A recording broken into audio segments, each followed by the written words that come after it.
At this point in my Become a PC Flipper course, if you followed the other episodes, you should already be selling computers and turning a profit. However, there's actually a lot more you can do to increase your profit once you're actually starting to flip computers regularly. And that's exactly what we're going to cover here today. So welcome back at ImWateringPSUs and welcome back to my Become a PC Flipper course, and let's get started. Now, if you're a PC flipper, yes, you're a technician, but you're also a salesman. So today we're talking about sales 101. And what we're covering specifically first is upselling. Now that's very important and can get you a lot more money coming in. However, there are certain boundaries you need to make sure you respect. Once you're selling computers, you will start to have a clientele, which means you can sell more to them. And you can sell more to them either after they've bought your computer and they saw that you deliver good products, but also when they come actually picking up your computer. Now, what are some things that I really like to sell them, which you can copy right away? Well, first of all,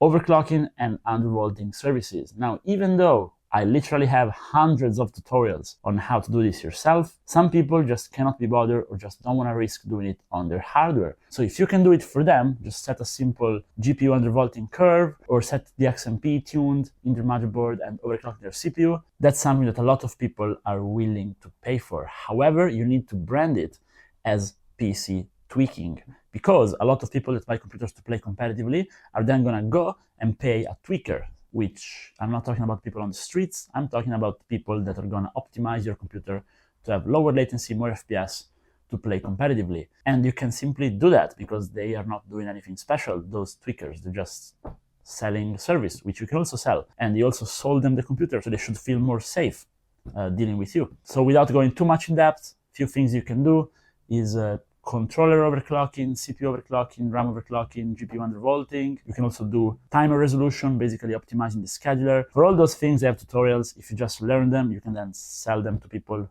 very easy. You can sell them licenses for software if they need. So if they need you to install Office, maybe they're not very good with computers, you can just go ahead, buy the license, install it for them, and charge a little bit extra for the work. Same goes for an antivirus. That's just basic PC shop activities. When I say you don't want to oversell, what I mean is that you should not place yourself as like someone they can call for any problem with their computer, because then you're going to have a lot more work. If you're very clear that you only offer 2 or 3 services, for example, initial configuration of the computer, so when they buy it, you can install some software, or again, the tuning, overclocking part, I find you won't really have any issues with that. Something else I like to do when they come picking up the computer is I will have a few NVMEs just ready, and I'm going to ask them if they want more storage. If they do, it takes me 2 minutes. I do it live in front of them. I'm going to install the SSD and sell them an extra SSD. It's very good for business. Then I always mention future upgrades if the build is a proper build for it. So I always let them know that if they want, they can come back to me and I can upgrade their computer for them. And I also let them know that if they want, they can trade the previous PC in for a new one, something we covered in the previous episodes as well. Something else that's very important is maintenance packaging.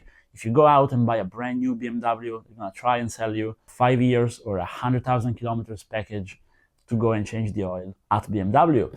Now, we are not BMW, so we cannot really do the same, but what we can do is just tell them that after about 1 year or 2 years, they should definitely replace the thermal paste and dust the PC off. And if they want, they can bring the PC back to us and we will do it for them for a discounted price because they're already our client.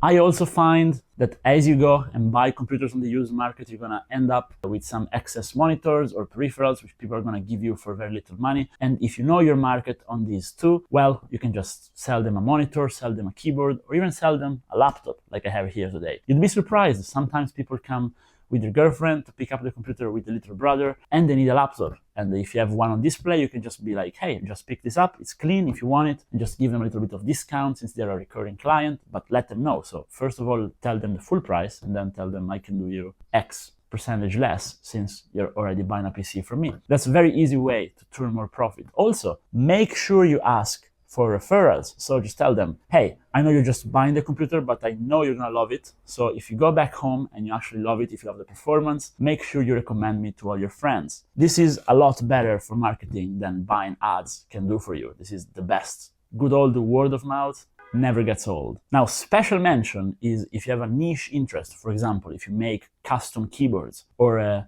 if you're a graphic designer and you decide to print a few mouse pads, stuff like that. That's great. I don't have the skills, the graphic skills to make cool mouse pads, but if I had, I'd have a bunch of them and I'd be selling them to people who come pick up my computers. I'd have a few on display on my setups when they come try the computer, and then I'd be like, do you like the mouse pad? If you want, I have one for, I don't know, 10 bucks, 20 bucks. And I'm sure people would buy them. Again, you can really think out of the box with this, and I actually want to know what you guys watching are thinking. What do you think we could upsell to people, and what are you upselling to your current customers? And also, how are you doing the follow-up after the sale? We covered that already in the other episodes, but I think it's always interesting to take a look at. And with that said, I thank you guys a lot for watching. And if you liked the video, please drop a like and subscribe. And my little upsell for you guys is there is a lot of interesting content on the channel, so you may want to take a look. And I'll see you guys in the next one.